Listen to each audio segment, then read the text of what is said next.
வணக்கம் மக்களை, இந்த வீடியோவில் நம்ம எதை பற்றி பார்க்க போகிறோம்னா ரேஷன் கடை வேலைவாய்ப்பை பற்றி தான் பார்க்க போகிறோம்.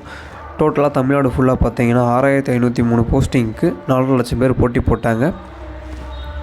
இதற்கான இன்டர்வியூ எப்போ நடந்துச்சு பார்த்தீங்கன்னா நவம்பர் 4ஆம் தேதியிலேருந்து இன்டர்வியூ நடந்தது. அந்த இன்டர்வியூவில் பார்ட்டிசிபேட் பண்ணவங்க மொத்தம் டோட்டலாக 4.19 லட்சம் பேர் சான்றிதழ் சரிபார்க்கப்பட்டனர். இது முதல் கட்டமாக சென்னை, சேலம், கோயம்புத்தூர் உள்ளிட்ட மாவட்டங்களில் தான் ரிசல்ட் வெளியிட உத்தரவு போட்டிருக்காங்க. 38 மாவட்டங்களுக்கும் 38 மாவட்டம் வாரியாக ரிசல்ட் வெளியிட போகிறாங்க. பார்த்திங்கன்னா ரிசல்ட் வெளியிட போகிறது யாருன்னு பார்த்தீங்கன்னா கூட்டுத் தொழில் மூலமாக தான் ரிசல்ட்டு தேர்வு முடிவுகளில் வெளிவரப்போகிறது. எஸ்எம்எஸ் மூலமாகவும் முடிவுகள் வெளியாகும்.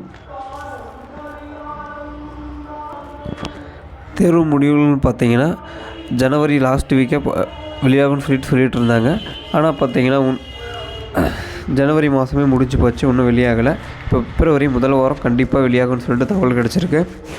பிப்ரவரி 1 இன்றைக்கி, அதாவது இன்றைக்கி பிப்ரவரி புதன்கிழமை, இன்றைக்கி மாலை கூட ரிசல்ட் வெளியாகலாம். தொடர்ந்து நம்ம வீடியோவை பார்த்துட்ருங்க.